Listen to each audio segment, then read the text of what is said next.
Good morning students. आज solid state के second lecture में मैं आपका वेलकम करता हूं। ओके, तो आज जो पढ़ने जा रहे हैं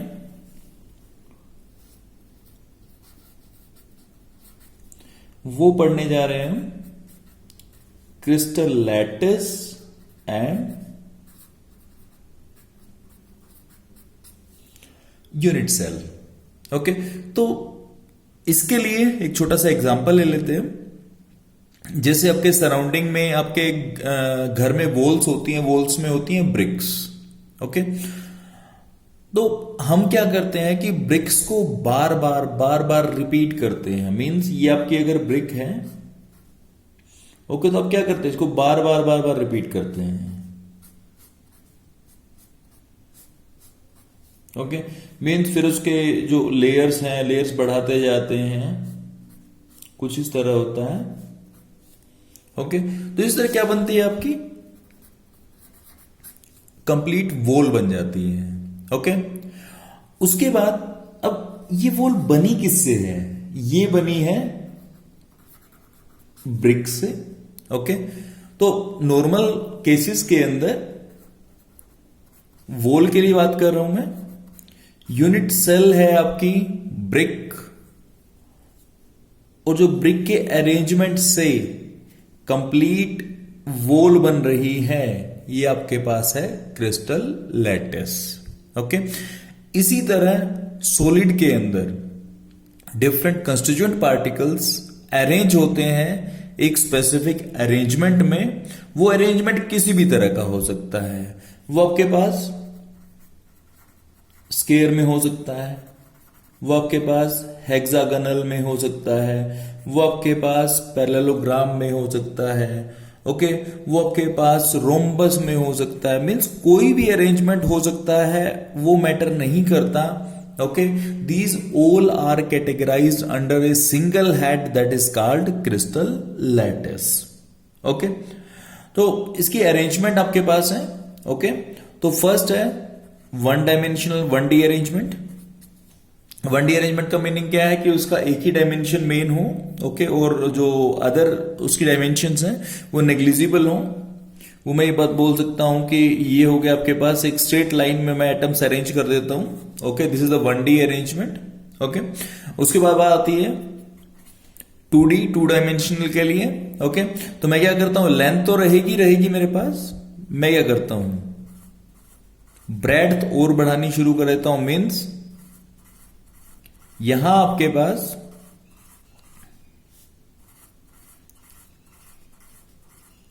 टू डायमेंशनल मेजरेबल होंगी, थर्ड उनके कंपेरेटिवली नेग्लिजिबल होगा। This is our 2D arrangement. Okay, तो अलग अलग टाइप से हो सकता है, वो आगे डिस्कस करेंगे हम। प्रिमिटिव होगा, क्योंकि यहां प्रिमिटिव ही पॉसिबल हो पाएगा। ओके, सेंटर्ड यूनिट सेल होंगे, इस टाइप से होंगे। ओके, तो ज्यादा जो 2D का अरेंजमेंट हमारे डिस्कशन में नहीं आएगा, क्योंकि हमें मेनली डील करना है 3D के साथ में। ओके, तो अब आ रहे हैं फाइनली हम किसके ऊपर, 3 डायमेंशनल लैटिस। ओके, अब ये जो 2D अरेंजमेंट हो गया है, जिसमें एक डायमेंशन ये है, एक डायमेंशन ये है, और एक हाइट की डायमेंशन है ऊपर की तरफ। ओके, तो वो डायमेंशन जो है अगर एक्सटेंड होती है, ओके, तो उस केस को हम बोलते हैं थर्ड डायमेंशन, और पूरे लैटिस को बोलते हैं 3 डायमेंशनल क्रिस्टल लैटिस। ओके, उससे पहले कुछ चीजें हमें यहां थोड़ा समझने की जरूरत है। ओके, वो चीजें क्या क्या है कि 2D में अगर समझेंगे तो डेफिनेटली 3D को के ऊपर उसको अप्लाई कर पाएंगे हम। तो 2D अरेंजमेंट के अंदर एक तो अरेंजमेंट आपके पास इस तरह से हुआ कि आपका एक रो है, सेकंड रो है, थर्ड रो है, फोर्थ रो है, जिसके अंदर आपके पास जो फर्स्ट एटम है वो सेकंड के जस्ट अबव है। ओके, ये एक ही रो में आ रहे हैं, मीन्स एक स्ट्रेट लाइन टाइप में आ रहे हैं, इस टाइप से ये। ओके, तो एक ऐसा अरेंजमेंट पॉसिबल है। Okay, and this is called square close packing. और स्केयर क्लोज पैकिंग क्यों कहते हैं? क्योंकि इसके एटम्स के सेंटर को अगर हम ज्वाइन करते हैं, इनके एटम्स के सेंटर को अगर हम ज्वाइन करते हैं तो उससे हमारे पास बनता है square. Okay, so this is called square close packing. Okay, जिसमें एक एटम दूसरे के ऊपर लाई करता है और उसी के नीचे एटम लाई करता है। ओके, मींस इधर भी स्ट्रेट लाइन में एटम्स अरेंज हैं और इधर भी आपके पास स्ट्रेट लाइन में एटम्स अरेंज हैं। Okay, this is called square close packing. Okay, second arrangement इसी 2D में क्या क्या क्या हो सकता है वो चेक कर लेते हैं एक बार। पहले 2D की बात करेंगे हम, 3D की बात अभी नहीं कर रहे हैं हम। ओके, 2D के अंदर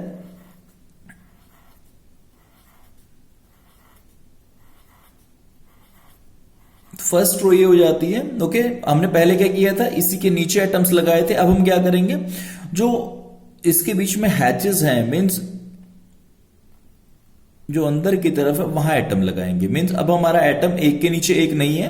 ओके, वो इनके बीच में जो स्पेस बनता है वहां अरेंज है।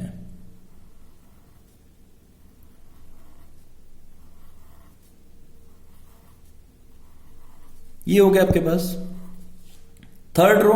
फिर इसके जो हैजेस हैं, मींस जो इंटरस्टाइसेस हैं, उनके बीच में एटम अरेंज होगा। यहां रख लेता हूं मैं।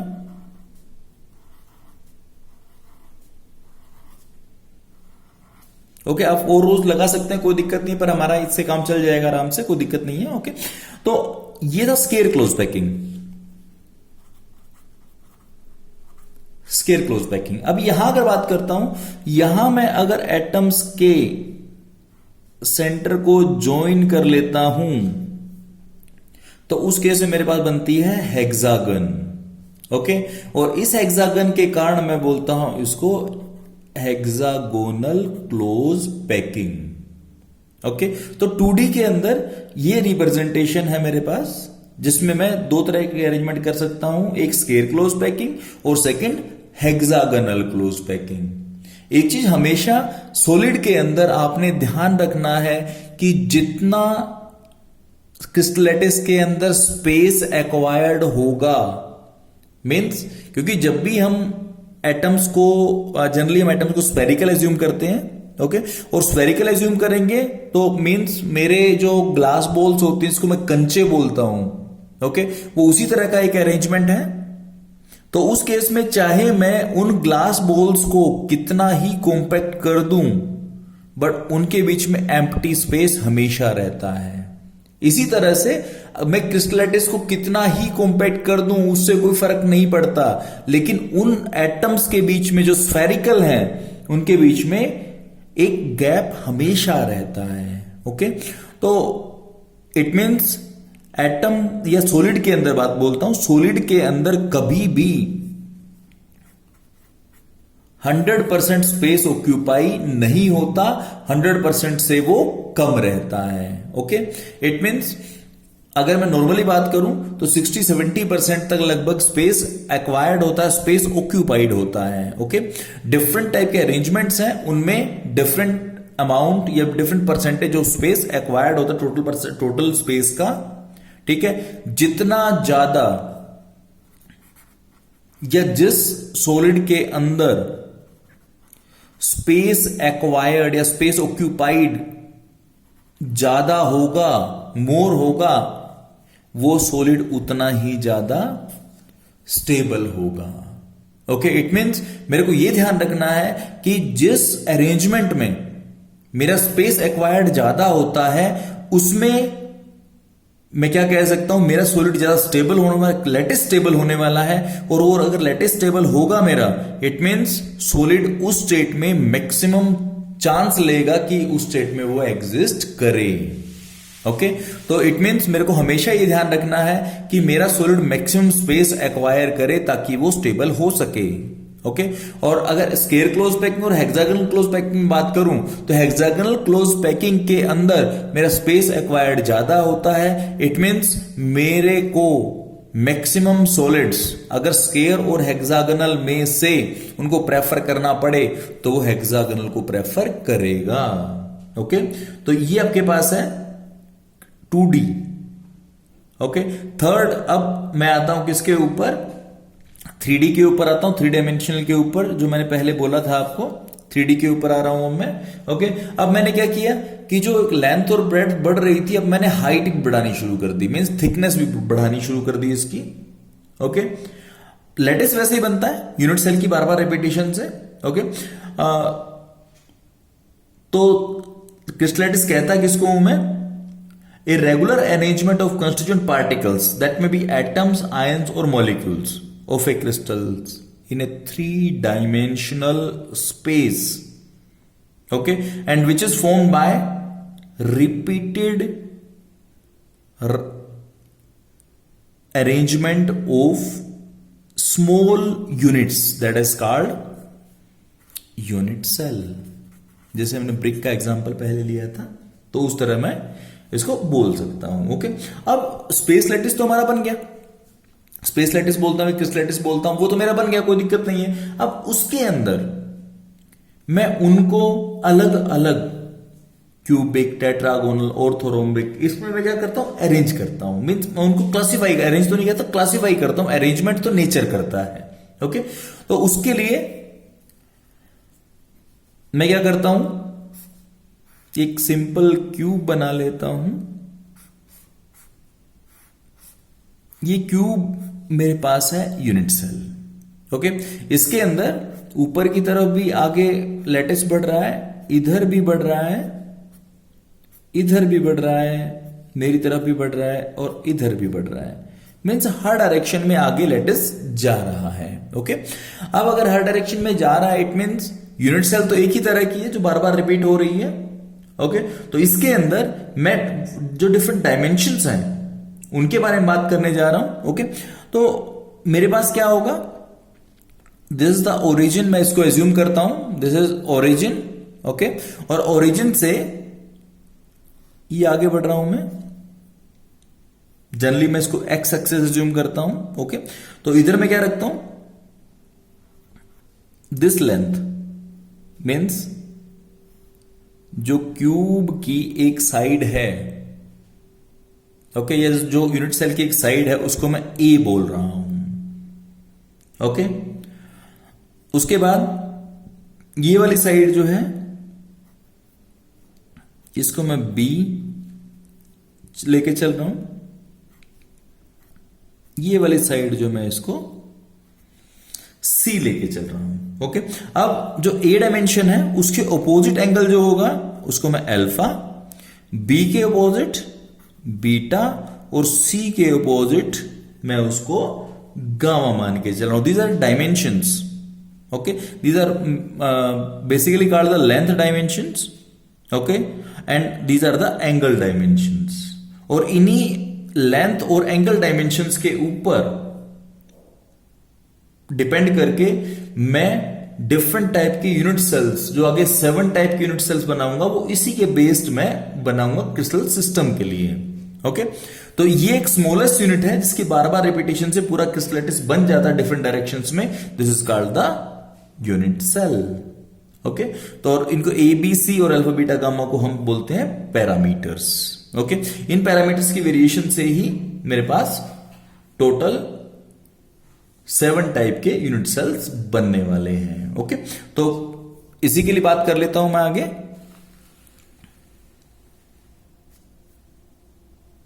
इन यूनिट सेल को समझने के लिए मैं एक स्पेसिफिक अरेंजमेंट लेके चल रहा हूं। ओके, और उसको याद करने के लिए क्या है, देखो, this is C, C T O M, Tom, Haryana roadways transport. Okay, अगर मैं इसी सीरीज में इनको राइट अप करता हूं तो मेरे लिए याद करना इजी हो जाता है। ओके, बहुत ज्यादा मैटर नहीं करता है एग्जाम पॉइंट ऑफ व्यू से ये चीज, लेकिन फिर भी याद होना चाहिए। ओके, तो सी से क्या होता है, क्यूबिक, टी से टेट्रागोनल, ओ से ऑर्थोरोम्बिक या रोम्बिक, एम से मोनोक्लिनिक, एच से हेक्सागोनल, आर से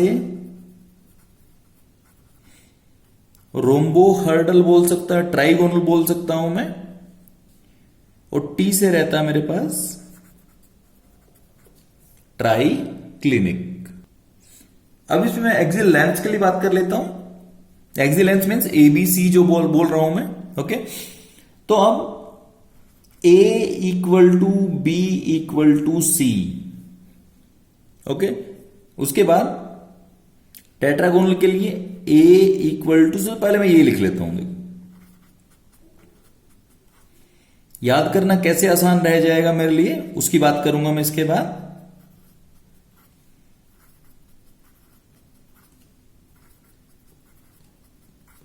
ये होगा मेरे पास। ओके, फर्स्ट में क्या होगा, दोनों इक्वल हैं। सेकंड में क्या होगा, दो इक्वल हैं, थर्ड इक्वल नहीं है। तीसरे में क्या होगा, दोनों इक्वल नहीं है। Okay, it means 2 equal, 1 equal, 0 equal. Okay, अब आगे क्या करता हूं, मोनोक्लिनिक में फिर से 0 इक्वल, हेक्सागोनल में 1 इक्वल, और रोम्बोहर्डल में दोनों ही इक्वल। ओके, मीन्स यहां मैंने बोथ इक्वल, दोनों इक्वल, एक इक्वल, कोई इक्वल नहीं, कोई इक्वल नहीं, 1 इक्वल, दोनों इक्वल। ओके, और जो आपके पास लास्ट वाला है उसके अंदर कोई भी इक्वल नहीं। ओके, मीन्स एक सीरीज बन जाती है जिसमें थोड़ा सा लर्न करना इजी हो जाता है। ओके, अब चलते हैं हम क्यूबिक के ऊपर। यहां क्या था, दोनों इक्वल थे, तो alpha equal to beta equal to gamma equal to 90। Same यही, alpha equal to beta equal to gamma equal to 90, alpha equal to beta equal to gamma equal to 90। Means जब वेरिएशन यहां चल रही है तो यहां कोई वेरिएशन नहीं है। ओके, उसके बाद मोनोक्लिनिक की अगर बात कर लेता हूं मैं, मोनोक्लिनिक में क्या होगा, alpha equal to gamma equal to 90। मीन्स एक बीटा छोड़ दिया हमने। Okay, and this is beta is not equal to 90। एक एंगल बीटा जो है वो 90 के इक्वल नहीं होगा। मीन्स क्या होगा कि मेरी जो क्यूब है थोड़ा सा टेढ़ी हो जाएगी। ओके, अब हेक्सागोनल में क्या होगा, मेरे को एक पता है, हेक्सागन जब बनती है तो एक एंगल 120 का होता है। ओके, तो अब क्या, पहले क्या था, बीटा इक्वल टू 90 नहीं था। ओके, अब गामा इक्वल टू 90 नहीं होगा। ओके, तो अब क्या होगा, alpha equal to beta equal to 90, but gamma is not equal to 90। Okay, तो गामा कितना रख देता हूं मैं, गामा इक्वल टू 120 रख देता हूं मैं। ओके, ये हो गया मेरे पास। उसके बाद मेरे पास आता है रोम्बोहर्डल। अब क्या होगा, रोम्बोहर्डल में एंगल सारे इक्वल होंगे, but these are not equal to 90। Okay, और लास्ट जो मेरे पास है, यहां पे A is not equal to B is not equal to C and alpha is not equal to beta and not equal to gamma and this is not equal to 90 degree. Okay, ये एक simple way है। Okay, आप किसी भी तरह learn कर सकते हैं, उसका कोई इशू नहीं है यहाँ कि आपने इसी तरह लर्न करना है। ओके, तो ये आपके पास है डिफरेंट टाइप के क्रिस्टल सिस्टम्स जिनकी यूनिट सेल्स के बारे में हम बात कर रहे थे। ओके, अब जो बात आती है वो आती है कि टाइप्स ऑफ लैटिसेस। ओके, उसमें जो यूनिट सेल है, यूनिट सेल तो एज इट इज रहेगा क्योंकि यूनिट सेल एक क्रिस्टल का पार्ट है। ओके, तो वो एज इट इज रहेगा। अब डिफरेंट टाइप्स के जो हैं वो मैं उसके बारे में बात कर लेता हूं। मैं सिंपल एक क्यूबिकल यूनिट सेल को लेके बात करूंगा। ओके, जिसके अंदर मेरे पास ये एग्जांपल रहेगा। ओके, इसमें मैं ये एज्यूम, एक डाइस ले सकते हो आप, जो आपके पास लूडो खेलने के लिए या फिर आप जो यूज करते हो, डाइस ले सकते हो, कोई दिक्कत नहीं है। क्यूब चाहिए मेरे को तो। ओके, और मैं ये एज्यूम कर रहा हूं कि इसकी ये डायमेंशन, ये वाली डायमेंशन, ये वाली डायमेंशन, ये वाली और ये वाली सब सेम है। यहां सेम नहीं है, बट मैं एज्यूम कर रहा हूं कि क्यूबिकल की बात कर रहा हूं मैं, ओके। तो इसके अंदर मेरे पास 8 कॉर्नर्स हैं, 1 2 3 एंड 4, ओके। इसी तरह से अगर मैं इसको उल्टा कर दूं, 5 6 7 8 कॉर्नर्स है मेरे पास, ओके। और उसके साथ में मेरे पास 1 2 3 4 5 इधर इस साइड, और एक लास्ट में जो है 6, मीन्स डाइस में भी 6 नंबर्स तक होते हैं आपके पास, ओके। तो 6 फेसेस हैं। अगर एजेस की बात करता हूं तो 1 2 3 4, ओके। जो कोने होते हैं, यहां से एक फेस ये आता है, एक फेस ये आता है, दोनों मिलते हैं यहां, okay. This are edges, 4 edges ये होगी मेरे पास। उसके बाद 5 6 7 8, ओके।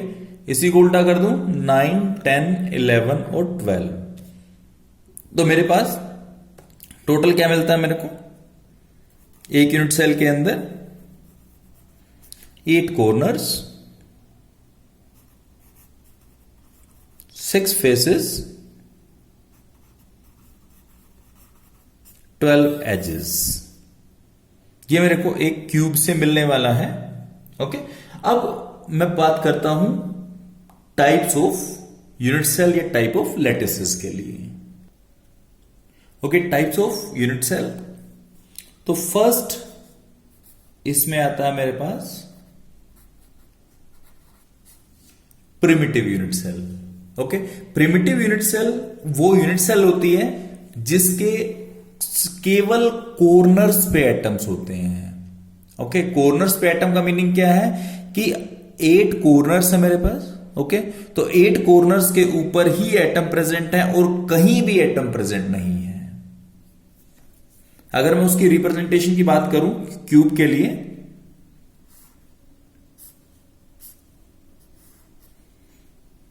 आप इसके लिए जिस रूम के अंदर आप बैठे हैं उसका एग्जाम्पल भी रख सकते हैं, उसमें कोई प्रॉब्लम नहीं है, क्योंकि ये एक रिप्रेजेंटेशन ही है, आपने समझना है उसको। आप किसी भी तरह समझें वो कोई फर्क नहीं पड़ता, मीनिंग ये है कि आपको समझ में आना चाहिए, ओके। अब देखिए 8 कॉर्नर्स हैं,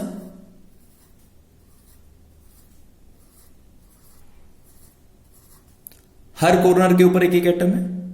this is called primitive unit cell, the unit cell in which constituent particles are present only at corners, these are called primitive unit cells, okay।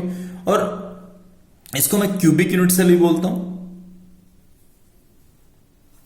Cubic ही बोल सकता हूं, उसमें कोई इश्यू नहीं है कि क्योंकि एक क्यूबी टाइप का है मेरे पास जो मैं इसको डील कर रहा हूं, ओके।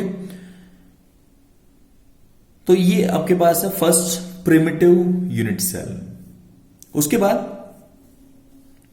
अब अगर इसमें चेक करता हूं मैं, first phase, second, third, fourth, एक ऊपर और एक नीचे, 6 फेसेस, ओके। और अगर जो हमने लिया है तो 1 2 3 4 4 कॉर्नर्स ये हो जाते हैं मेरे पास, ओके। और 4 ही कॉर्नर्स नीचे हो जाते हैं, रिवर्ट करता हूं इसको 1 2 3 4, ओके। तो ये हो जाते हैं मेरे पास, तो मैं इसको बोलता हूं प्रिमिटिव यूनिट सेल अगर एटम सिर्फ कॉर्नर्स पे प्रेजेंट है, ओके। उसके बाद सेकंड आता है मेरे पास फेस सेंटर्ड यूनिट सेल। अब क्या हुआ कि कॉर्नर्स पे एटम्स तो प्रेजेंट है ही है, कॉर्नर्स का कोई इश्यू नहीं है, कॉर्नर्स पे एटम्स तो हमेशा प्रेजेंट रहेगा ही, क्योंकि ये एटम उस यूनिट सेल को शेप देता है, ओके। अब क्या हुआ, फेस सेंटर्ड, साथ में क्या रहा कि एक ही ऊपर वाला फेस है, ये फेस ऊपर वाला है, इसके सेंटर पे भी एक एटम प्रेजेंट है। इसी तरह जो ये राइट की तरफ है, यहां भी एक एटम प्रेजेंट है फेस के सेंटर के ऊपर। इधर वाला ये लेफ्ट वाला फेस है, इसके ऊपर प्रेजेंट है। नीचे वाले फेस पे प्रेजेंट है, पीछे वाला फेस जो ये वाला पार्ट है इस फेस के ऊपर भी एक एटम प्रेजेंट है और एक सामने वाले एटम के ऊपर भी प्रेजेंट है। इट मीन्स 6 स्पेसिस हैं, 6 के 6 हर एक फेस के सेंटर के ऊपर एक एक एटम पड़ा है। Okay, this is called face centred unit cell. Means कि जिसके कॉर्नर्स पे तो प्रेजेंट ही है बट साथ में फेस के ऊपर भी एटम्स प्रेजेंट हैं। ओके, उसके बाद थर्ड मैं बात कर रहा हूं किसके लिए, body centred unit cell. Body centred में क्या होगा कि आपके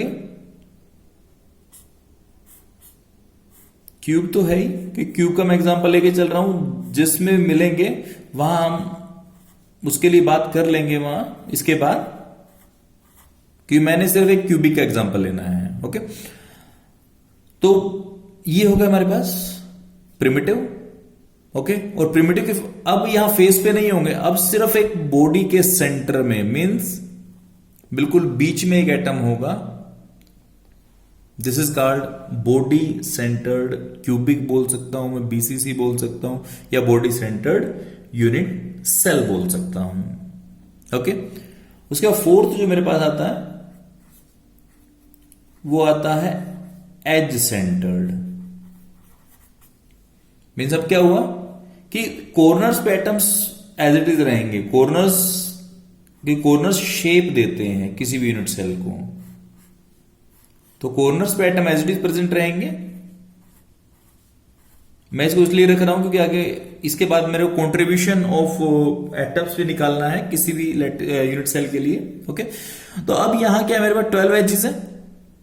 अब 1 2 3 4 ये एजेस हो गए, 4 5 6 7 और 8 9 10 11 और 12। ओके, ये 12 एजेस हो गए। अब इनके 12 एजेस के सेंटर के ऊपर एक एक एटम प्रेजेंट है।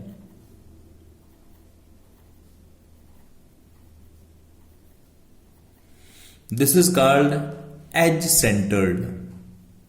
ओके, इसी के साथ में एक एंड फेस सेंटर्ड और आता है मेरे पास, जो काफी कम मिलता है बट एग्जिस्टेंस में है। एंड फेस सेंटर्ड, उसके अंदर कॉर्नर्स पे एटम प्रेजेंट होते ही हैं, कॉर्नर्स पे तो एटम प्रेजेंट होंगे ही, लेकिन किसी भी फेस के सेंटर के ऊपर अगर यहां एटम फेस के सेंटर प्रेजेंट हो, यहां प्रेजेंट है, मीन्स ऑपोजिट, यहां या ऊपर और नीचे या पीछे और आगे। ओके, कोई भी हो सकता है। ओके, किसी भी two faces, any two faces have atoms in their centres and these two faces must be opposite to each other. Okay, तो ये आपके पास टोटल है यूनिट सेल्स हैं, 5 टाइप्स के मिलते हैं आपको। ओके, और उसके बाद हमने पढ़ा था जो भी CTOM जो भी किया था, CTOMHRT ये किया था। ओके, तो अगर मैं क्यूबिक की बात करूं तो क्यूबिक में टोटल मेरे को 3 टाइप्स की यूनिट सेल मिलती हैं। ओके, कौन कौन सी?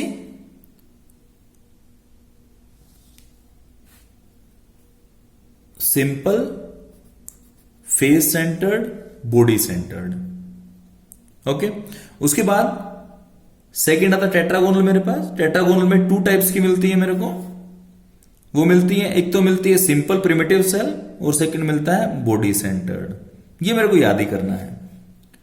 ऑर्थोरोम्बिक जो है उसके अंदर मेरे को 4 टाइप्स मिलता है। 4 टाइप्स कौन कौन सा? Simple, face centred, and centred और बॉडी सेंटर्ड।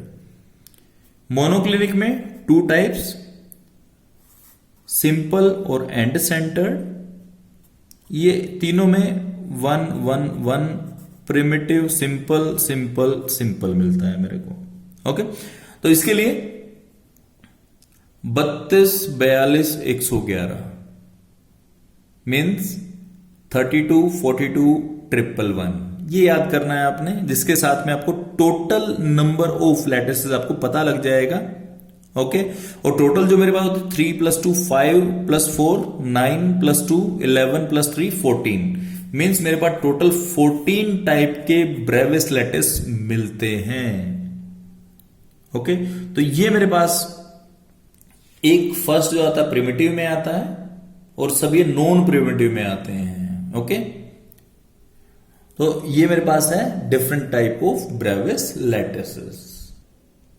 अब यहीं से अगर मैं बात करूं कि यहां 8 एटम्स प्रेजेंट हैं, यहां 8 + 6 14 एटम्स प्रेजेंट हैं, यहां 8 + 1 9 एटम्स प्रेजेंट हैं, यहां 8 + 12 20 एटम्स प्रेजेंट हैं, और यहां मेरे पास 8 + 2 10 एटम्स प्रेजेंट हैं। ओके, बट क्योंकि यूनिट सेल है, यूनिट सेल इसके इधर भी यूनिट सेल है, इधर भी यूनिट सेल आगे चल रही है, ऊपर भी है नीचे भी है।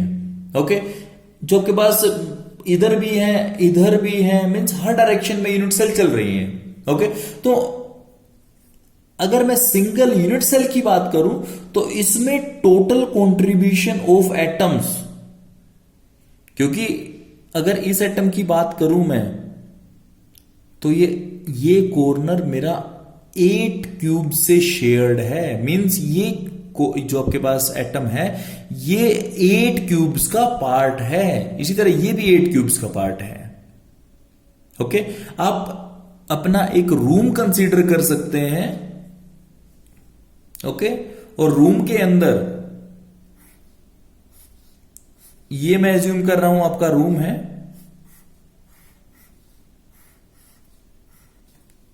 यहां आप बैठे हुए हैं इस पोजीशन के ऊपर, एटम्स हैं कॉर्नर्स पे, प्रिमिटिव की बात कर रहा हूं पहले मैं। ओके, तो देखिए इधर आगे भी एक्सटेंड कर रहा है, मींस आगे और मिलेंगे इसको, इधर ऊपर भी एक्सटेंड कर रहा है, नीचे भी एक्सटेंड कर रहा है, मेरी तरफ या उधर भी एक्सटेंड कर रहा है ये। ओके, इसी तरह से ये भी 3 डायरेक्शंस में एक्सटेंड कर रहे हैं, ये भी 3 डायरेक्शन में आगे और एक्सटेंड कर रहा है, मींस ये वाला आगे इधर एक्सटेंड करेगा, ये वाला इधर एक्सटेंड करेगा। ओके, और ऊपर वाला नीचे एक्सटेंड करेगा, 3 डायमेंशनल है ये, कोई बाउंड्री नहीं है इसके लिए, आगे बढ़ता जा रहा है। ओके, अब अगर मैं बात करता हूं एक इस स्पेसिफिक एटम, कॉर्नर वाले एटम को मैं कंसीडर करने जा रहा हूं जिसके अंदर ये एटम, अब देखो जिस क्यूब की मैं बात कर रहा हूं उसका तो पार्ट है ही है ये। ओके, उसके बाद अब देखिए ये वाला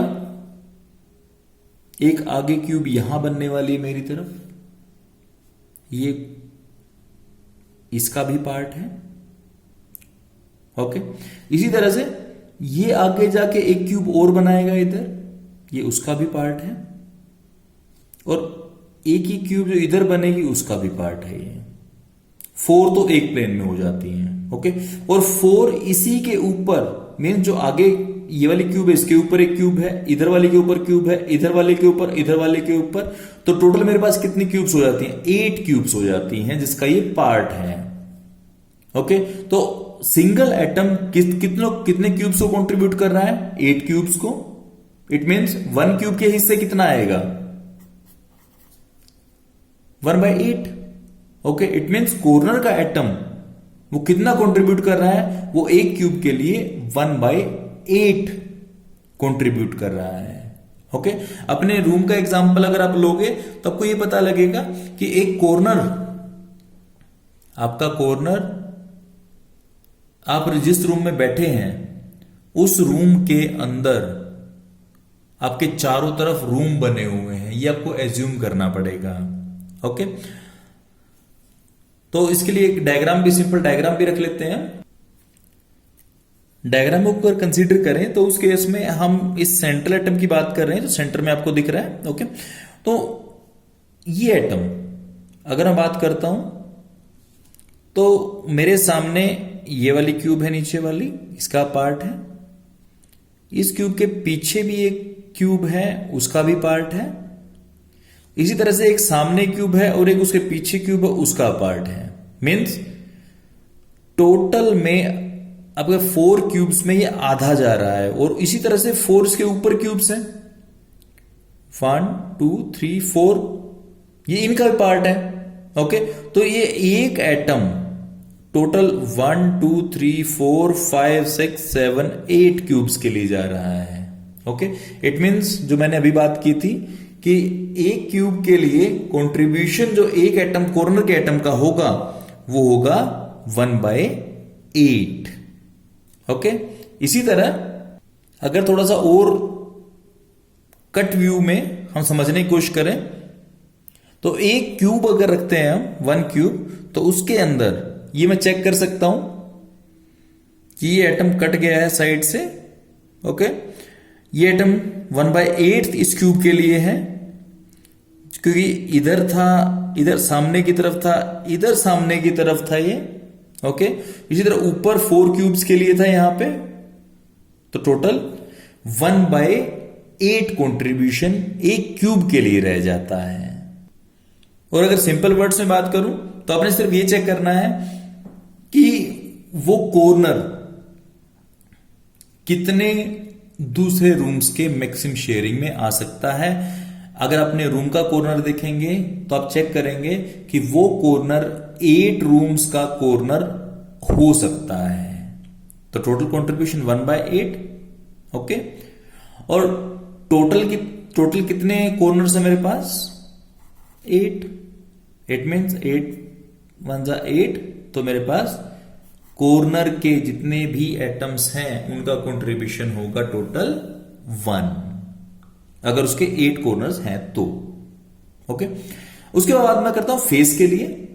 ये आपकी एक दीवार की तरह काम करेगा, एक वॉल, जो सिंगल वॉल की बात करता हूं, एक साइड की वॉल कोई भी ले सकते हो आप। ओके, उसमें चारों वॉल्स में से कोई भी एक कंसीडर कर सकते हो आप। इस वॉल को कंसीडर कर सकते हो आप, इसको पीछे साइड वाले को, पीछे वाले को, आगे वाले को, या रूफ को या फ्लोर को कंसीडर कर सकते हो आप। ओके, तो एक वॉल जिसके ऊपर एक एटम प्रेजेंट है, फेस सेंटर्ड क्यूबिक की बात कर रहा हूं मैं, फेस सेंटर्ड क्यूबिक की बात कर रहा हूं मैं, तो ये वॉल मैक्सिमम और मैक्सिमम 2 रूम्स का पार्ट हो सकती है। ओके, और 2 रूम्स का अगर ये पार्ट हो सकती है, इट मींस ये एटम या तो इस क्यूब को अपने आप को शेयरिंग में देगा, या ये एटम इधर वाली क्यूब, साइड वाली क्यूब को शेयरिंग में देगा।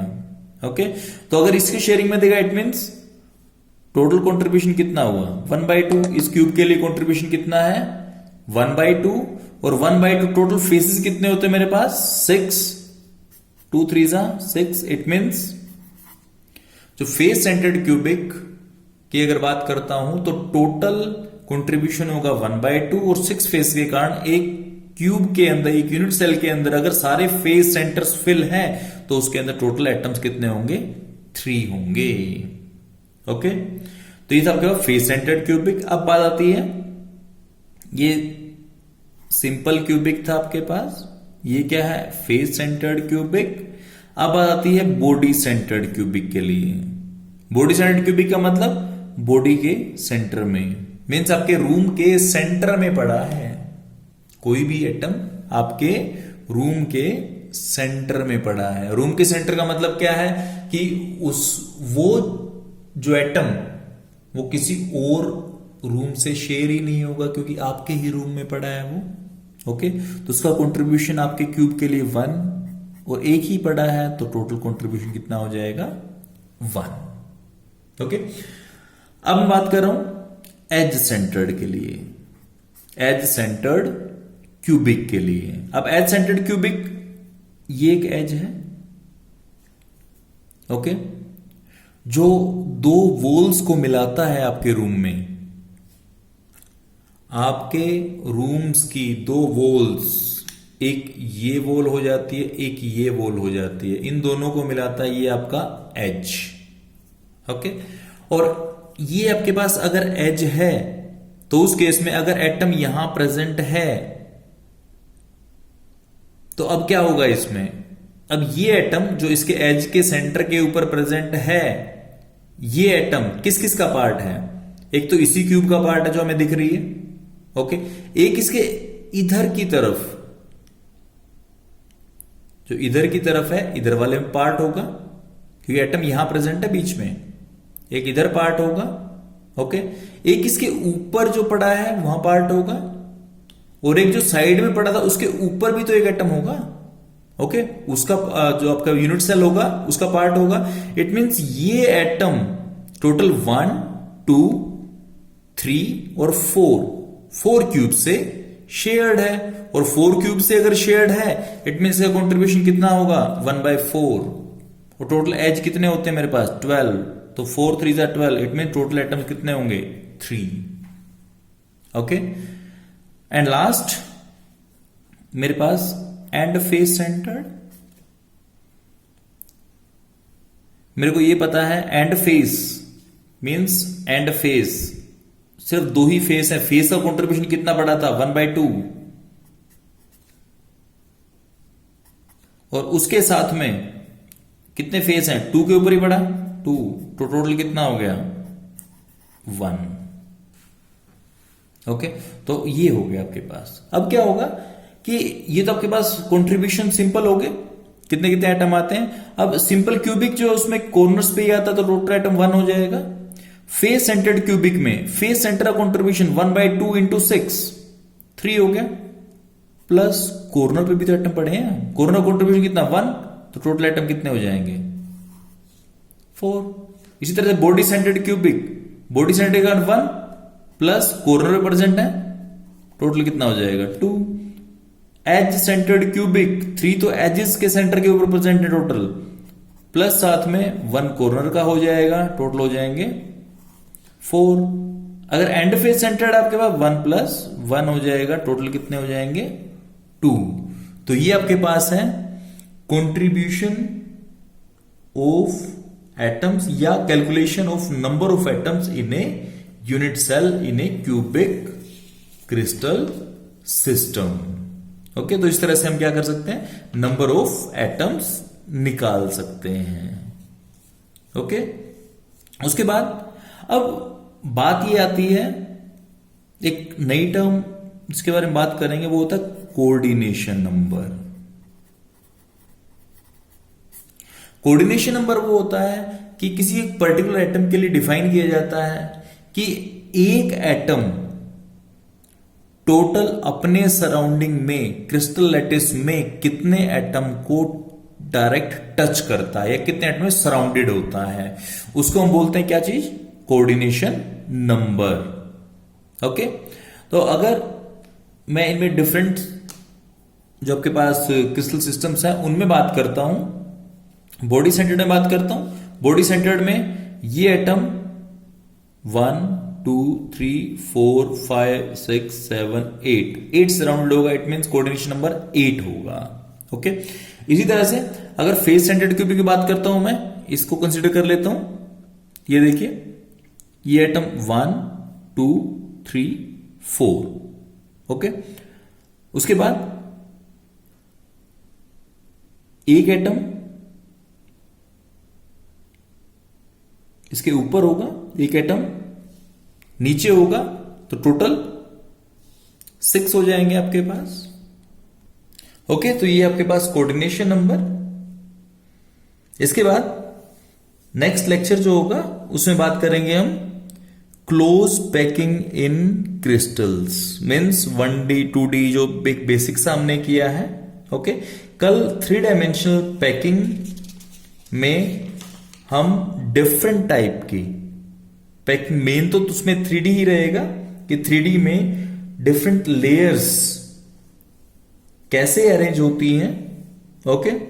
और उससे हमें कोऑर्डिनेशन नंबर का कंसेप्ट, वॉइड्स का कंसेप्ट, ओके, और पैकिंग एफिशिएंसी का कंसेप्ट काफी हद तक क्लियर हो जाएगा, ओके।